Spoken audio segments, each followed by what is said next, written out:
Okay, we continue here with the problem like number 36 in section 7.2, where we're solving an initial value problem. We're in the last stage where what we're trying to do here is find the inverse Laplace transform of this function f of s, and that gives us our solution. But in order to do that, we have to use partial fractions in order to simplify a couple of the terms that appear, because otherwise we don't know the inverse Laplace transform.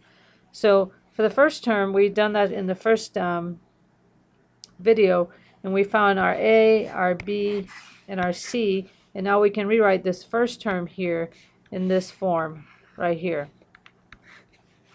The second term is okay. We can find the inverse Laplace transform of that. But then finally the last term we also have to use partial fractions to obtain, and I've done that off the video just to save a little bit of time, in the same fashion as I did the first term. And so as you can see here, as I did that, I found that my A is 5/4 and my B is -5/4.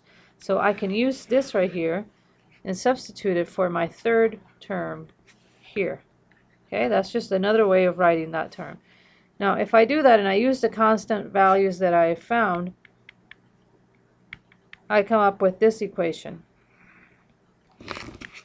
F of s is equal to -1/8 over s, and so on and so forth, right? I'm not going to read the whole thing.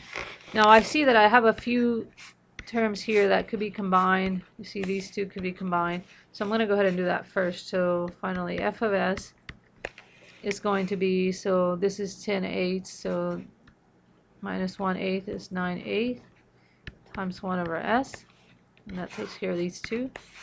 And then I have -1/2 times 1 over s squared, and that takes care of that one. Nothing to combine it with.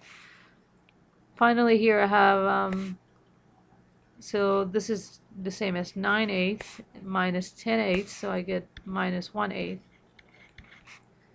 times 1 over s minus 4. Finally, y of t is the inverse Laplace of f of s, which is going to be 9 over 8 minus 1/2 t minus 1 over 8 e to the 4t. And this is our final solution, our y of t.